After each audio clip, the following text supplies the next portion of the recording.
Lo que hoy se ve de rock y de proyección, en realidad eso era tan incipiente, había salido un grupo, Los Gatos, después Maná, La Almendra, lo que es la primera camada del llamada rock nacional, que era como una cuestión casi contracultural. Y en realidad no lo pensábamos como rock nacional. Los primeros años así de la década del 70 se va a ir conformando en realidad como un movimiento. La censura empieza a existir de un montón de formas, gente empieza a desaparecer a partir de la AAA, es decir, previamente, y la difusión nuestra casi deja de existir. Había solo un programa que se llamaba Alternativa en Buenos Aires, había algunos que otros en el interior, pero era prácticamente muy poco. Era una contracultura, vuelvo a reiterar, donde tocamos para 70 personas, para 80 personas, para 100 personas.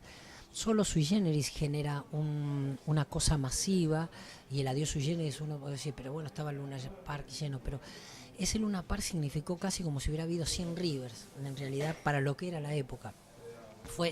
Es muy difícil medir de lo que significaba, y mismo los medios no entendían nada, cómo estos dos pibes pudieron llenar un Luna Park, donde eran otros los artistas que llenaban, era otra la música que se escuchaba, porque por la radio prácticamente no se sonaba. Y después, cuando va a llegar la dictadura, obviamente se va a hacer terriblemente más difícil. En las letras ya empezamos a trabajar con metáforas, con imágenes, empezamos a tener amenazas todo el tiempo. Éramos bichos raros, para todos, ¿no? Socialmente éramos bichos raros, éramos como que nos encontramos, éramos como una tribu realmente, y, y que ibas a contramano realmente de lo que sucedía en el país, ¿no?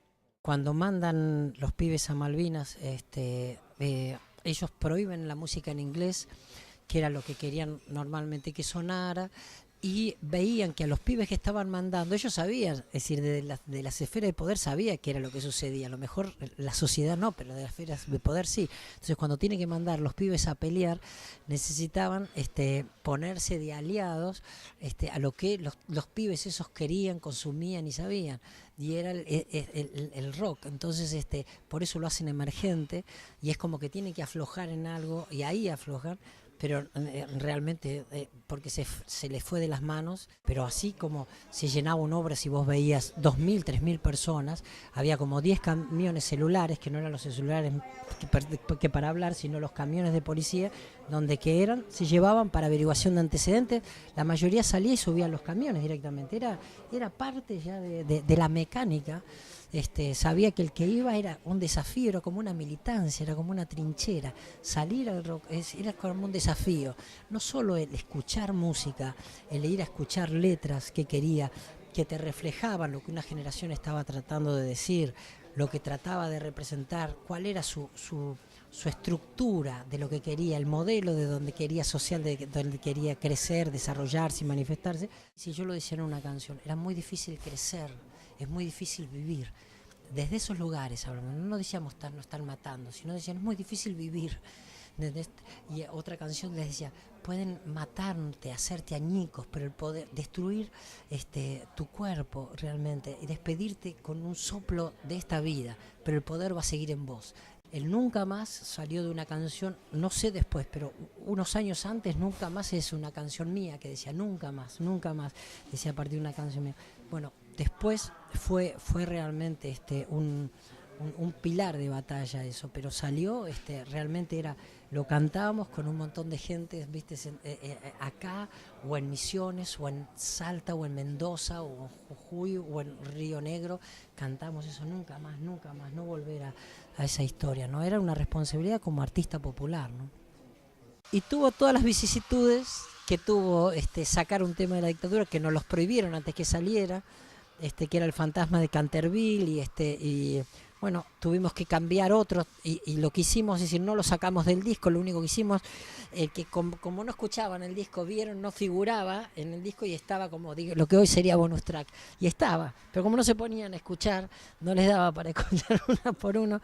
El tema nunca lo sacamos, lo único que sacamos fue el rótulo del tema, el título del tema, y Y realmente fue difícil. A León lo amenazaban, a Charlie, a Nito, bueno, todo lo que te dije antes era que como artistas estábamos como alerta y tratábamos de decir lo que queríamos compartir con nuestra generación de la mejor, de la forma más inteligente que nosotros podíamos concebir, ¿no? Yo escuchaba a mi profesor de literatura en el secundario que me hablaba y me decía, de literatura, ya no te hablo de matemática, y digo, yo no pienso como este tipo que me dice esta forma. Sí leía un tipo que vivía a 12.000 kilómetros de distancia, llamado John Lennon, que recién empezaba, y yo digo, yo pienso como este, sí siento como este, y entonces no estoy tan loco.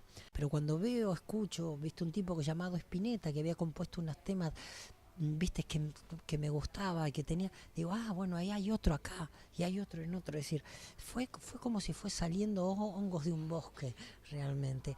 Y el que iba, realmente, iba porque había una afinidad, a lo mejor porque tocaban un instrumento o porque querían escuchar eso, de repente que ellos, por lo que fuera, no se animaban a decir o no lo podían expresar, pero había cierta identidad. Después se va a ir, cuando se va masificando todo, bueno, ya hay gente que quiere por el placer de escuchar música, pero en el principio eran lugares muy chiquitos, no había muchos lugares donde tocar, ni siquiera que nos contrataran. Yo me acuerdo con Leone íbamos, nos poníamos la guitarra así, una guitarra española, criolla, entre las piernas, viajábamos en tren a Córdoba, llegábamos y apenas teníamos donde parar, tocamos en un lugar llamado María Castaña, ante 50 personas, y nos volvíamos al otro día en el tren, así sin dormir y casi sin comer, pues nos habíamos juntado. Pero lo queríamos hacer porque nos gustaba. Los Beatles no sonaban para nada en la Argentina. Acá los Beatles después van a decir, pero ¿qué? Vos decías de los Beatles, venía la tapa y eran cuatro maricones, lo mínimo que te decían, dicho educadamente. Casi todo el mundo cantaba en inglés. Muy poca gente cantaba en castellano. Los que cantaban en castellano no tenía nada que ver con eso. Y lo inglés, lo que escuchaba de inglés era viste, lo más avanzado y evolucionado era ABBA. Escuchar, pero Pink Floyd, los Beatles, después, hoy el mundo habla de, cuando dice, en esa época, qué bueno que ustedes vivieron, escuchaban Pink Floyd, los Rolling, los Beatles, Genesis, sí, pero los conseguíamos los discos un año después, ya a mí me llegaban los discos de los Beatles, salían, los conseguíamos año y medio después que salía. Por eso la cultura era un poco eso, viste, decir,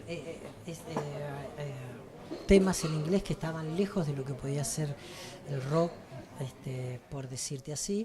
Las letras eran no letras comprometidas, escuchábamos letras de Dylan y no lo podíamos creer. Y cuando algo está bien reflejado, lo refleja casi para siempre. No sé si va a ser para siempre, pero por mucho tiempo.